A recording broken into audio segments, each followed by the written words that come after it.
Spring, 1946.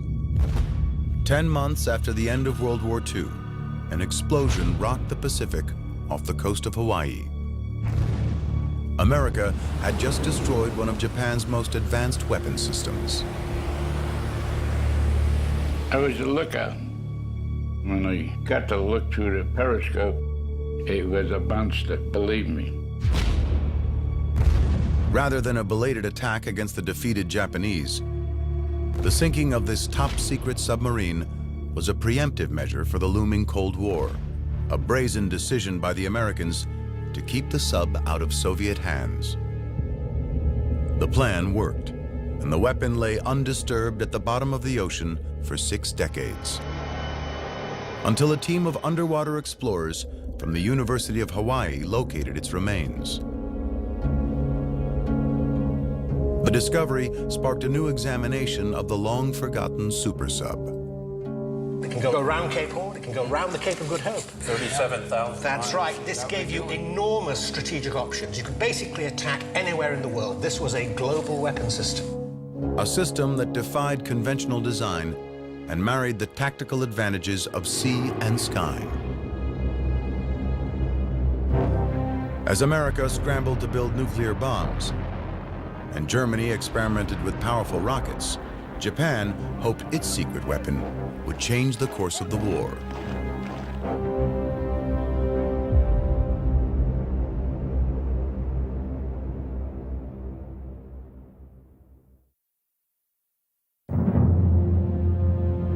(1941). 6 months before the attack on Pearl Harbor, the Japanese Imperial Navy dominated the Pacific.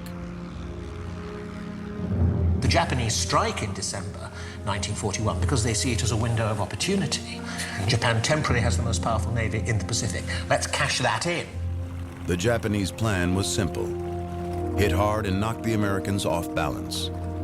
They believed this would force an American retreat, leaving Japan as the sole superpower in the region. The architect of Japan's Pacific strategy was Harvard-educated Admiral Isoroku Yamamoto. Yamamoto had mixed feelings about the campaign. In terms of his own personal opinions, he was very much against a war with the United States, which he felt was essentially unwinnable. But at the same time, in his capacity as Commander-in-Chief of the Combined Fleet, he felt he had to come up with some kind of strategy to make a Japanese war on the United States a viable proposition. But nobody realizes more than he how wrong it can all go. Quite right. And his gambler's instinct tells him that it will have to be very long odds. He wants some capability of, say, taking the war to American home waters, really shock the American populace by some bold gesture. His gesture, the bombing of Pearl Harbor. The attack sank 5 battleships, 3 destroyers, and several small ships. But the Japanese mistimed their mission, because on December 7th, all 3 American aircraft carriers were at sea and out of harm's way. Japan also miscalculated America's will to fight back. One day after Pearl Harbor, the U.S. declared war against Japan. The fight was on. Both nations scrambled for advantage. The U.S. cranked up its industry and relied on its manpower, aiming to overwhelm the Japanese with superior numbers. But for Japan, the challenge was different. Knowing he would soon be outmanned and outgunned, Admiral Yamamoto needed more surgical strikes. In the months following Pearl Harbor, he strategized about how to bring the war across the Pacific to America, 5,400 miles away.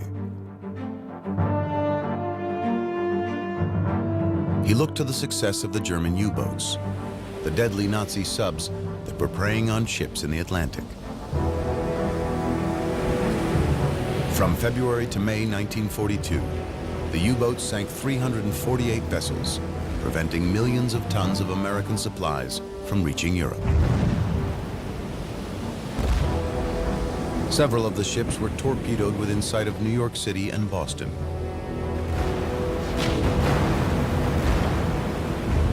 If German subs could terrorize the U.S. East Coast, could Japanese subs do the same in the West?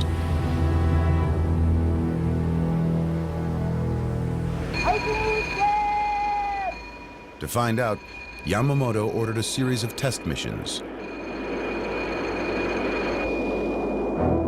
He sent a sub to fire shells at a refinery in California.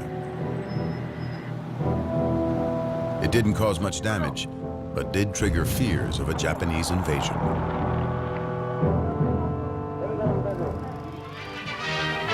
Along the Pacific, the hunt is on for the Jap submarine that brought the war to U.S. soil. Lying offshore, the Marauder opened up against oil refineries near the beach at Santa Barbara, a piece of shell made in Tokyo. It did little harm, but it was the first fired in this war against our own shores. The following day, coastal artillery brigades fired at what they thought were enemy planes. The guns were shooting at shadows. No sightings were actually confirmed. But the panicked American reaction did signify to Yamamoto that his instincts were correct. If he could strike the Americans at home, he might make them think twice about an all-out war with Japan. To instill such fear, he would need more firepower than a few small subs could deliver. An aircraft carrier and fleet of bombers would be ideal. But with the U.S. on high alert, no carrier could sneak up on the West Coast. Yamamoto needed something unexpected. His solution, a superweapon that would unite the firepower of an aircraft carrier with the stealth of a submarine. If it could be built, his machine would rewrite the rules of warfare. The concept of putting a plane on a sub wasn't new, but conventional submarines of the day were only capable of carrying one small plane for reconnaissance and targeting. Yamamoto wanted sub-launched airplanes that could be used as an offensive weapon, not just a scout.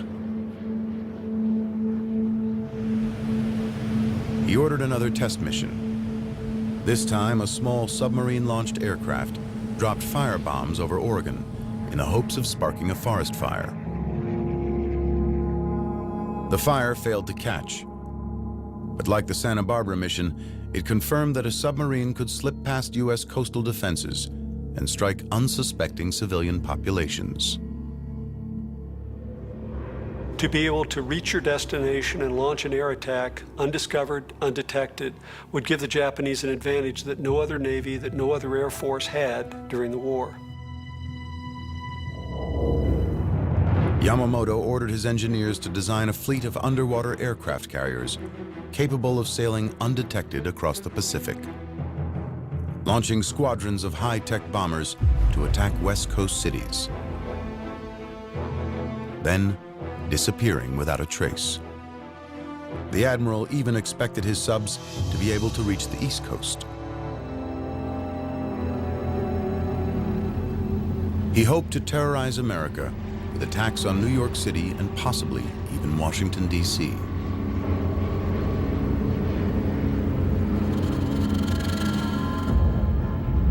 So you've got a whole potential here for attacks in the coastal area, where, of course, a large proportion of the American population is concentrated. That's right, yeah. New York City, for example.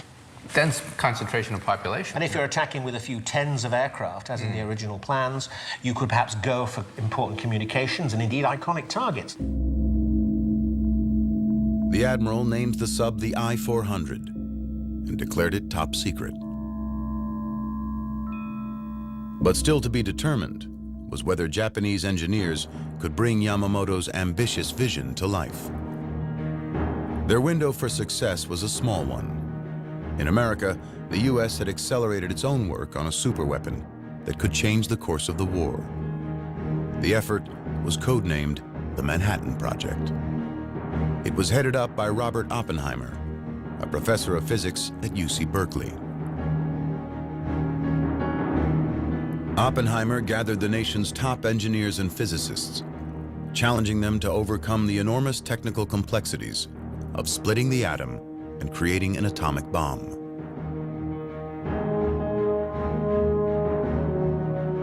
The Americans worked at a furious pace, fearing that the Germans and Japanese were moving forward with nuclear bombs of their own.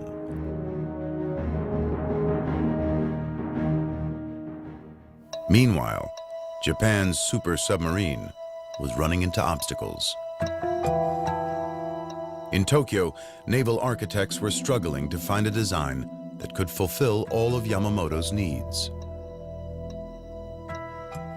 You're going to need a very large and impressive submarine indeed. You're going to have to go into new territory, in fact, as far as submarine design is concerned. The standard submarine at that time was shaped like a cigar, with a cylindrical hull up to 300 feet long. But no one knew whether that conventional design would be able to support a heavy hangar and 3 attack airplanes. You're going to need a very large hangar beginning there, moving past the superstructure, and ending up about there. What do you do with the navigational area here? You have to move it to the side of the ship and on top as well. So that's a lot bigger. These contain very large aircraft. That's not long enough. So you need a much, much longer flying off deck. And therefore you need a much, much bigger submarine. This is a transformation in the whole concept of the submarine. When we assemble these pieces, we'll end up with a scale model submarine that's about the same as a full-size submarine, which is 10 times longer than it is wide. Dr. Harold Vincent is an ocean engineer at the University of Rhode Island. He has his doubts about the practicality of the design. This tube represents the watertight hangar, the 3 aircraft, and the bombs that the aircraft carried.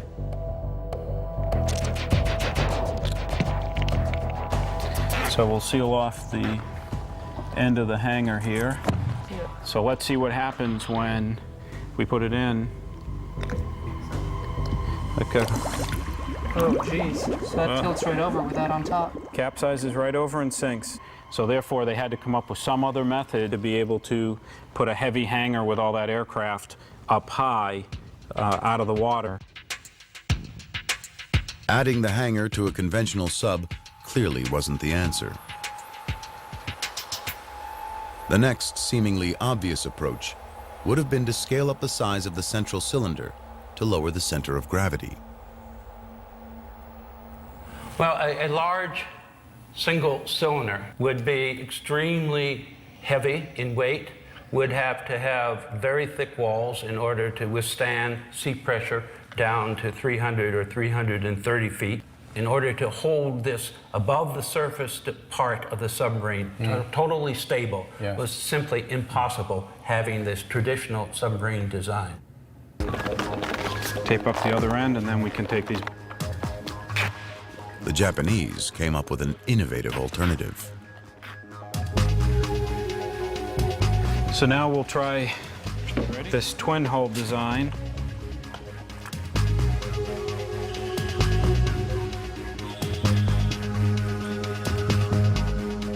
Now, it's pretty stable. All right, so it rights itself now instead of just tipping right over. A twin-cylinder hull gave the giant sub the necessary width to carry the extra weight. So you have these 2 cylinders, which are broader, stronger. The 2 cylinders amidship, of course, lent to greater stability. Absolutely. Well, you can see it's much sort of flatter and more stable, clearly. With the largest design problem solved, construction plans were drawn up for the new monster sub. The I-400 went into production in January of 1943. Yamamoto needed it fast. The Japanese were losing ground in the Pacific. The previous June, Yamamoto had ordered a surprise attack on the American fleet at Midway Island, hoping to sink the aircraft carriers he had missed at Pearl Harbor. But the Americans had cracked the Japanese naval code, saw the attack coming, and were able to set an ambush of their own. In 3 days of bitter fighting, American bombers sank 4 of Yamamoto's aircraft carriers. It was a devastating defeat for Japan. Their carrier fleet was decimated, and thousands of soldiers were dead. The I-400s were now even more vital. But with serious shortages of steel and manpower in Japan, Yamamoto could only commission 18 of the giant submarines.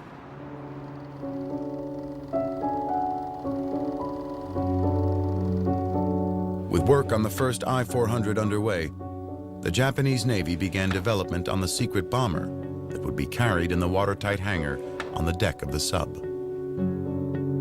The plane was called the Seiran, meaning mist on a fair day.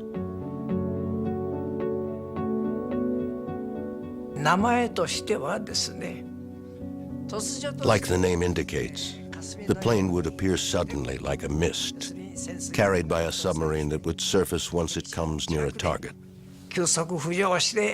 moving like a ninja. That is how it came to be named Seiran. This is a very poetic name. Lieutenant Atsushi Asamura is the only living member of the elite Seiran squad. At an annual Shinto ceremony, he honors his lost comrades. He still recalls the excitement of being part of the top-secret project. We were very surprised when we saw the Seiran for the first time. I thought, is this really a plane that can be loaded onto a submarine? I believe not too many people knew about Seiran, even in the Japanese Navy. The many tests and repeated experiments were done in top secret. With a maximum speed of more than 200 miles per hour and the capacity to carry a 1,700-pound bomb, the newly designed Seiran would be an intimidating warplane. But the Japanese aircraft designers first had some technical puzzles to work through. Although the I-400 was wider than any other submarine of its day, the airplane hangar was only 11 feet in diameter. Here is the hangar on the I-400 into which this aircraft has to fit. And here we have a head-on view in the of same the scale, Seiran, in the same scale. Oh dear. You know, the fuselage will fit in there, but gosh, you've got the wings, you've got the tailplanes, and it doesn't fit. Exactly. To accommodate the tight quarters, the Japanese designed wings much like those on the Grumman Hellcat, the most potent aircraft carrier-based fighter in the U.S. arsenal. To minimize the Hellcat's profile for storage below decks, the wings rotated 90 degrees and folded back flat against the fuselage. The Seiran went even further.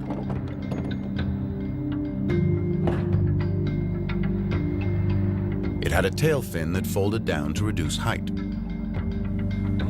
When we do all of that, It fits. it fits very neatly. Very neatly. But there was still one major problem the Japanese designers had to solve. Before the Seirans could be launched, their engines had to be warmed up, a process that took up to 20 minutes.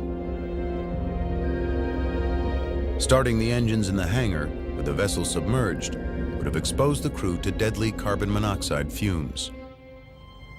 But warming the engines on the surface meant exposing the sub to radar and air attacks.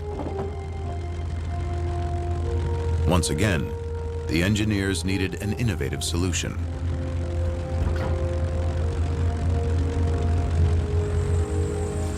At a small airport in Connecticut, former Air Force gunner Craig McBurney knows all about the problems of warming an engine before takeoff. This is his pet project, a rare 28-cylinder Corsair engine. It's larger than the Seiran's engine, but shares similar characteristics. Okay, we got a clear prop. Clear prop.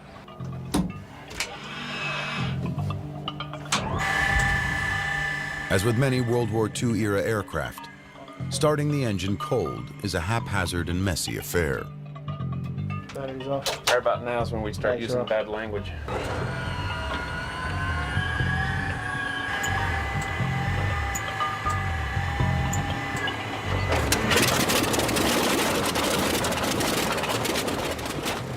The problem is the viscosity of the cold engine oil. You can see how thick the oil is because it hasn't been heated up. And you know how critical the tolerances are inside the aircraft engine, how tight they are and how small the passages are. Wow. So it would really make a significant difference trying to pump that heavy, thick oil through an aircraft engine. Warming the oil makes a noticeable difference. We heat it up to about 60 or 70 degrees Celsius, which is 140, 160 degrees Fahrenheit. It's the same oil that's just been heated up with the preheater. And Right through it. Almost Wow, look at that. like pouring water. What a difference. Yeah. And you can imagine how critical that would be to have the engine heat up that much faster, especially in a combat situation. Yeah. McBurney uses an external tank to preheat the oil. Inside this container, we have the main engine oil tank here for feeding the engine oil, and then we've also installed our own pre-oil tank with a heater on it. And with the preheater on it, we're able to raise the temperature quite a bit. We can get the temperature up to about 120 degrees. So we need to open this valve, and we'll go ahead and open the engine oil tank valve as well. The warm oil can be pumped directly into the cold engine. Clear prop. Okay, go ahead and engage the starter. The results are easy to see. Boy, I tell you, that's incredible. The temperature's almost already at the takeoff temperature. Amazing difference. Can you imagine in a combat situation? McBurney's warming method was the same one Japanese engineers turned to for the Seirans. It's actually borrowed from a German design.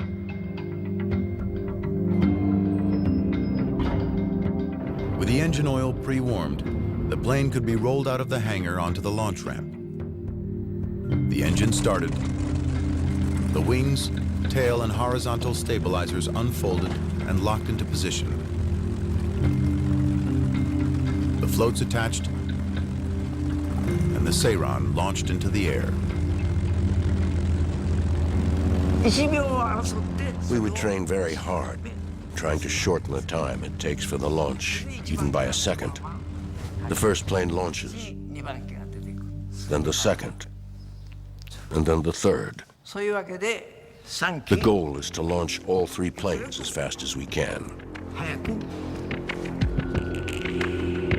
To get the Seirans back on board, the engineers designed a hydraulic crane to pluck the airplanes from the sea and hoist them onto the deck.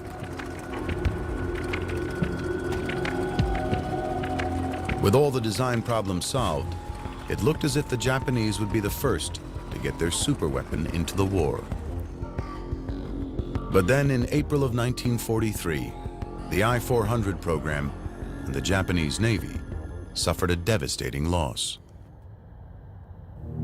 American code breakers discovered that Admiral Yamamoto was planning an inspection tour of the Solomon Islands. U.S. fighters intercepted and shot down his plane, killing the man behind the Pearl Harbor attack. It was such a crushing blow to the Japanese Navy that it was a full month before they even announced Yamamoto's death to the Navy, much less the Japanese public. Without the backing of the powerful admiral, the I-400 program quickly slipped on Japan's priority list. Before any subs were completed, the order was slashed from 18 to 9. It would take another year and a half before the first of Yamamoto's I-400s made it out to sea. In December of 1944, the first I-400 was finally commissioned. A few months later, a second sub, the I-401, was ready to sail. The super sub carried 3 dive-bombing Seirans in a 65-foot-long hangar. An 85-foot ramp and steam-powered catapult launched the planes into action, even in rolling seas. The I-400 wasn't just the longest sub in the ocean at 400 feet. It was also the most heavily armed. On the aft deck sat a giant 140-millimeter gun, one of the largest ever mounted on a submarine. 4 anti-aircraft guns defended against aerial attacks. and the sub also boasted 8 torpedo tubes in the bow. The man appointed to lead the I-400 program was Tasunosuke Arizumi. Arizumi had been in charge of the midget submarine attack on Pearl Harbor. The I-400's crews were picked from the Navy's elite and were very well treated. The corridor was filled with cans of food and other food staples. You couldn't even see the floor. I was never unhappy with the food. For example, we even had expensive food like cow tongue and lots of fancy stuff. I remember it well. Morale among the crews was strong, but Japanese high command was not as jubilant. In the 3 years since the I-400 project began, the state of play in the Pacific had changed. America now dominated the region, and the original mission of the subs, to bomb U.S. cities and instill fear of a Japanese invasion, was outdated. They just didn't have enough firepower. With each sub carrying 3 planes and each plane carrying only 1 bomb per flight, they could do little real damage. By comparison, Nazi bombers dropped an average of 330 bombs per night for 57 nights during the London Blitz. And still, the British didn't surrender.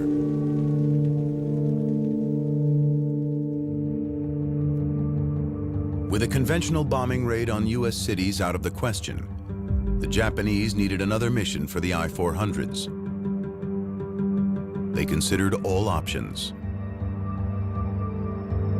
As the Japanese were becoming frantic for any means of inflicting more pain on the United States, in an effort again to slow our advance or get us to negotiate a peace, the Japanese considered using germs against American cities. This was discussed, and the obvious means of delivering these would have been by submarine-launched aircraft, from the I-400s, from other submarines. In the spring of 1945, Vice Admiral Jisaburo Ozawa proposed a top-secret, controversial plan. He suggested using the Seirans to unleash biological weapons on the U.S. West Coast. Such an attack could kill thousands and create panic across America. Japan's biological weapons program was not new. Under the command of a military doctor named Shiro Ishii, a secret team had been experimenting on the Chinese since the 1930s. Plague-infested fleas bred in their lab had been unleashed into Chinese villages. They had infected prisoners with anthrax and cholera. And they had injected men and women with venereal diseases.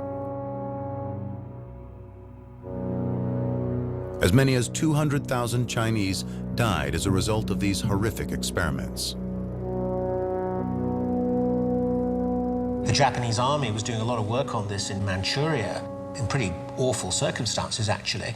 And certainly the Japanese Navy seems to have been interested in the use of anthrax in bombs. And the most radical elements within the Army or the Navy would advocate such a I would say, insane plan.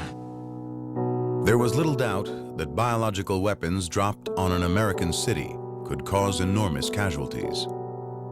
And sow panic among the American population far more effectively than conventional bombs. But a month later, cooler heads prevailed. General Yoshijiro Umetsu of the Imperial Army canceled the operation and declared germ warfare against the United States would escalate to war against all humanity.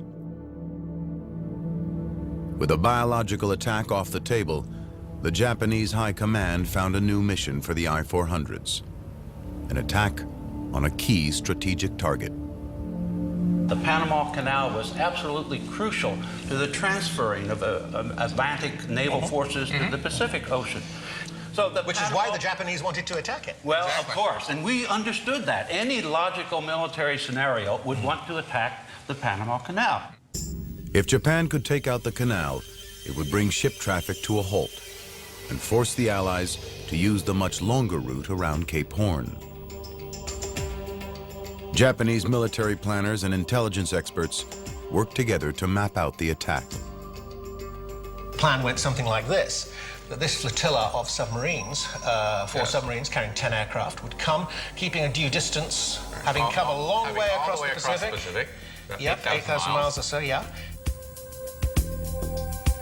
Until they come to their launch point off Ecuador.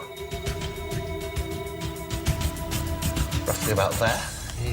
And then they surface and they launch their planes, their 6 aircraft, as quickly as they can. And so as to surprise the enemy completely, they go off in completely a different direction. They fly across Colombia. All 3 of them. Then they turn sharply over here. Yeah. And then suddenly, and they perhaps dive to low level, they come down here towards the canal and hit it on its northern end in the locks here. The mission would be extremely hazardous for the I-400 fleet. Before striking the canal, the subs would have to navigate through waters swimming with Americans. By the summer of 1945, essentially the Pacific was an American lake, and so that meant it would be relatively difficult to get any kind of vessel safely into the area of the Panama Canal. But the Japanese did have one ace up their sleeves, a secret technology that the I-400's designers had borrowed from the Germans. A technology that could help them elude enemy sonar. Sonar works by bouncing sound waves off hard objects like ships. By measuring the time it takes for sound waves to travel to the target and back, the system can calculate its location. But the I-400s, like some German U-boats, were equipped with a new stealth shell designed to absorb sound waves instead of reflecting them. Called an anechoic coating, it was made up of rubber and asphalt tiles that dampened the sonar fingerprint of the subs as they slid through the water. These anechoic coatings did work remarkably well, and their details are still highly classified. For the I-400s, getting across the Pacific undetected was only step 1.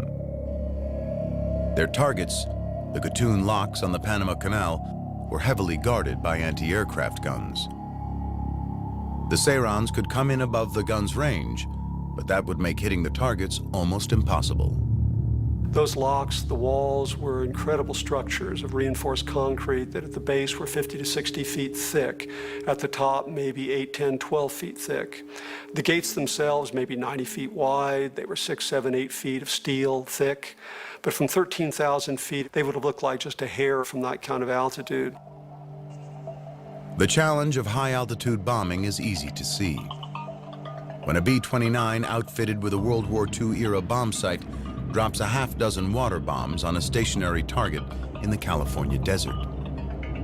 Not a single bomb hits home. The closest lands more than 500 feet away. For a target like the Gatun locks, anything less than almost a direct hit within a foot or 2 or 3 of the target would be a waste of energy. Given the relatively primitive bomb sights that the Japanese were using, their chances of being able to hit a target like that were pretty slim. And with only 6 planes carrying 1 bomb each, the Japanese knew there was no room for error. Keeping with Japanese military tradition, a decision was made to turn the attack into a one-way trip. The pilots were ordered to go kamikaze. By that point in time, just about all Japanese air missions were being flown as kamikaze missions, one-way missions, and the plan was to do the same here. Given our lack of resources at the time in Japan, we had no choice but to go kamikaze. I know it is controversial. Some people are against it. But I think we had no choice at the time. We knew we probably couldn't hit the target even with multiple bombs. So going kamikaze was our only chance.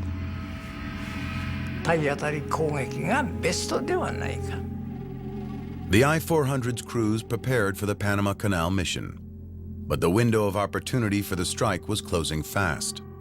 By the spring of 1945, America was already deciding on potential targets for the atomic bomb. Then the war arrived on Japanese soil, when Allied forces invaded the island of Okinawa.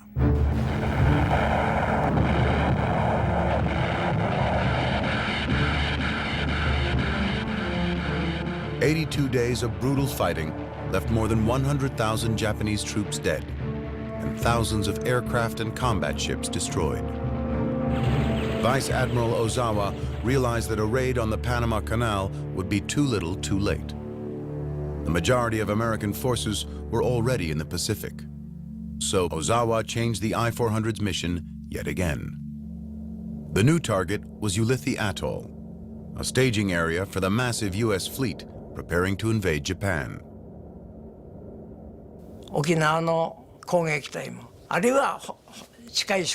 Ulithi was the likely base for the units that attacked Okinawa,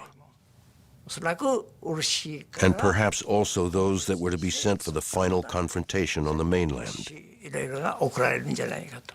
Supplies were probably sent from there as well. In the photo, I saw several U.S. aircraft carriers.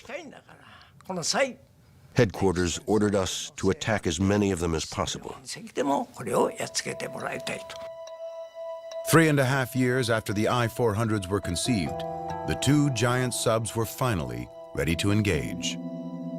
They traveled separately, with orders to rendezvous off Ulithi, where they would be joined by two smaller subs. Once they reached their target, 6 Seirans would be launched in a kamikaze attack. To deepen the surprise, Commander Arizumi ordered the crew to disguise the bombers with U.S. markings, a clear violation of international law. Pilots themselves objected to having the planes painted in American colors. They felt it was dishonorable. And they were ready to die. They knew they weren't coming back. What they didn't know was that their mission was once again short on time. 4 days before the I-400 set sail, America had successfully exploded the world's first atomic bomb. A second bomb was already on its way to Japan. To make matters worse, Arizumi's mission was plagued by problems. On the way to Ulithi, one of the smaller subs was spotted and sunk by a U.S. warship. All 140 crewmen perished. Then, in an effort to avoid enemy ships, Arizumi decided to change his route and the agreed-upon meeting point. But the message never got through to the other ships, and they missed the rendezvous.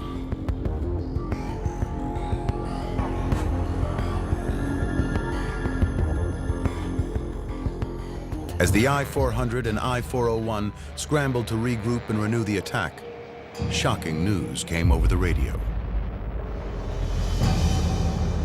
The American superweapon had blown the war wide open. On August 6, 1945, an American atom bomb annihilated the city of Hiroshima, killing as many as 80,000 people. On August 9th, a second bomb decimated Nagasaki. 40,000 died, and the city lay in ruins. 6 days later, Japan surrendered to the United States.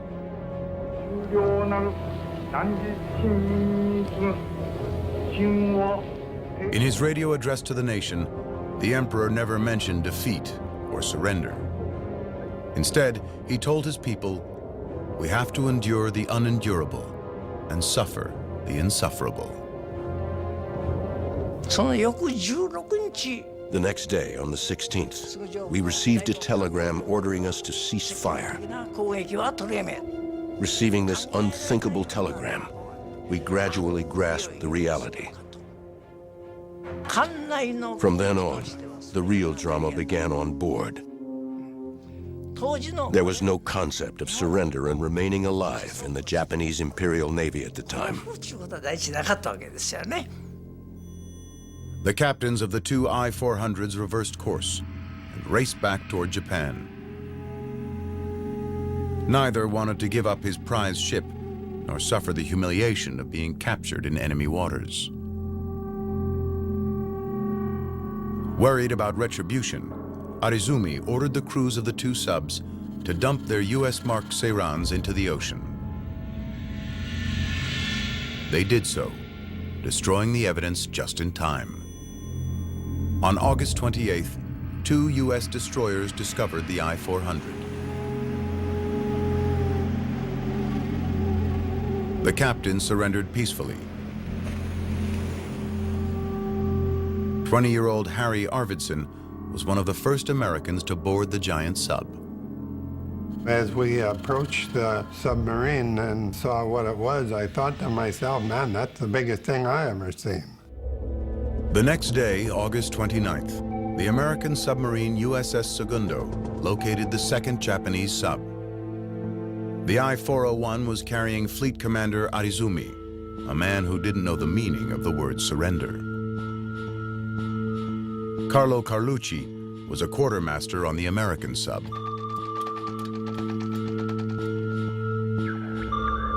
It had to be 3 or 4 o'clock in the morning, before daybreak. That was when they picked it up on the radar. They didn't know what it was until they got fairly close. Tsugyo Yata was a young sailor on the I-401. We didn't want to give up this magnificent ship to the US. We thought it's a shame for it to be captured. Though the war was over, surrender did not come easy for the prideful Japanese sailors. Things were hot and cold. You never know, yes or no, were they going to shoot, not shoot. We were heading back to Japan, but we talked about how to prevent the Americans from taking the sub.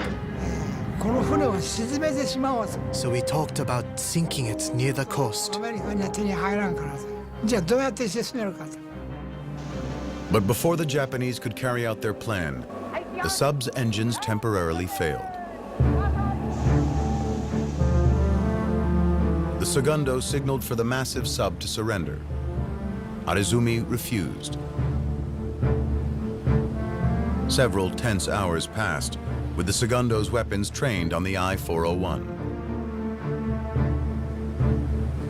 Maneo Bando remembers the capture.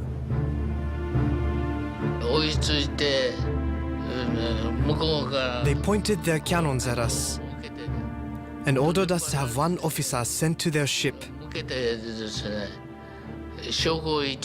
We thought, what do you mean, send someone? You send someone to come get us.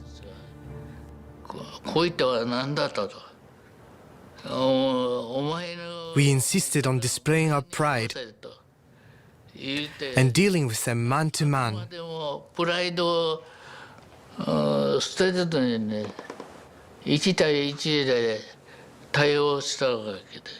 Because Bando spoke some English, he was picked to negotiate with the Americans. You force us to surrender. I said, if you force us to surrender, we will commit suicide. They said to me, harakiri, no good. They understood the term harakiri. Tokyo ordered the I-401 to surrender to the Segundo. Eventually, Commander Arizumi bowed to the inevitable. He had the black flag, the international naval signal of surrender, raised on his sub. For the proud commander, the humiliation was too much to bear. I went to get a cup of coffee and had just sat down I heard a loud bang. That was the suicide. The captain and I rushed inside, and we saw he'd taken his own life. I heard the captain say, he finally did it. Nearly 200 Japanese servicemen were taken prisoner that day. Sailors, pilots, and support crew.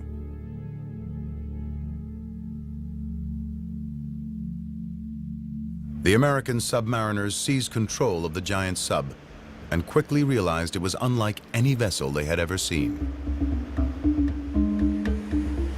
For machinist Paul Whitmer, the double hull design was a particular surprise.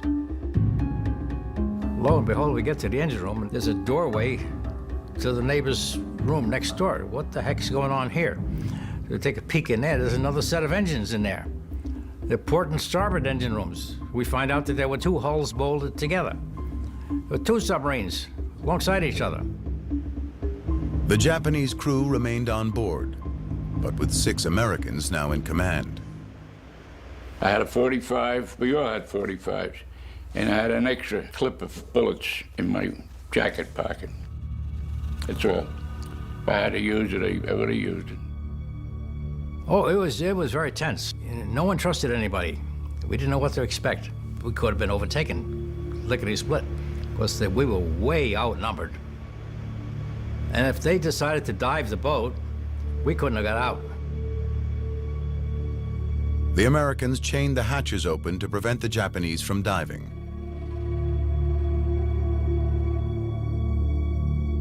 But as time passed, tensions slowly eased between the former enemies.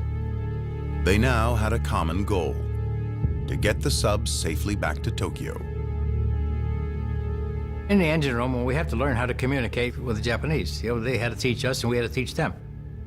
We needed to know some of the words to describe an engine, basic, elementary, grade school type communication, and trying to strike up a rapport and learning their symbols and their words for what's the name of this, what's the name of that.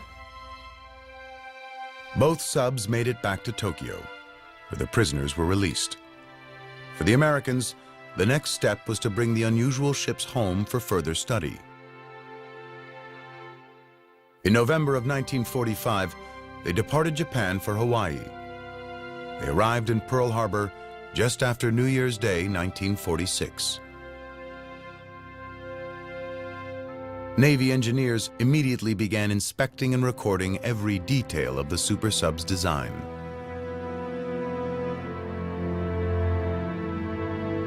But by the spring of 1946, a new post-war reality had taken hold, and the I-400s were once again shrouded in secrecy. This time, it was the United States hiding them from the Soviet Union. Large aircraft-carrying submarines intended for strategic attack on their enemies are exactly the things you don't want the Russians to have. And this is now the Cold War. That's right. Beginning, yes. The beginning of the Cold War. Take her down before we're spotted. Worried that the Russians would demand to inspect the subs, the U.S. Navy made a hasty decision.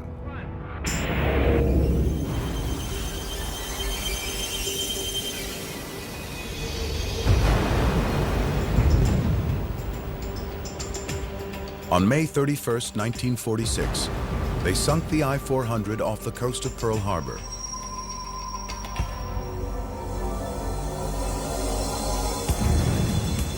Two days later, the I-401 joined it at the bottom of the sea.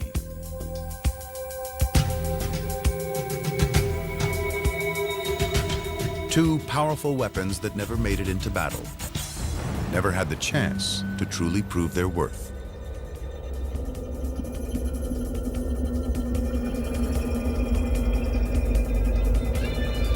If the question is, would the I-400 operation decisively change the course of the Second World War? Ultimately, no, I don't think so. It would have made things worse in 1942, yes, but not in 1945. Correct. And Japan surrenders because of the overwhelming material superiority of the United States. The United States has got the willingness and the desire to deploy that overwhelming power. Ultimately, the I-400 arrived too late in the war to make a difference. But while its timing was flawed, its technology was ahead of its time. The innovative design became a model for future Cold War submarines and changed military thinking about how they could be deployed. In the 1950s, a new type of U.S. submarine, the Regulus class, began patrolling the seas. It bore a striking resemblance to Japan's World War II super sub, though it launched missiles, not airplanes, from its deck-mounted hangar.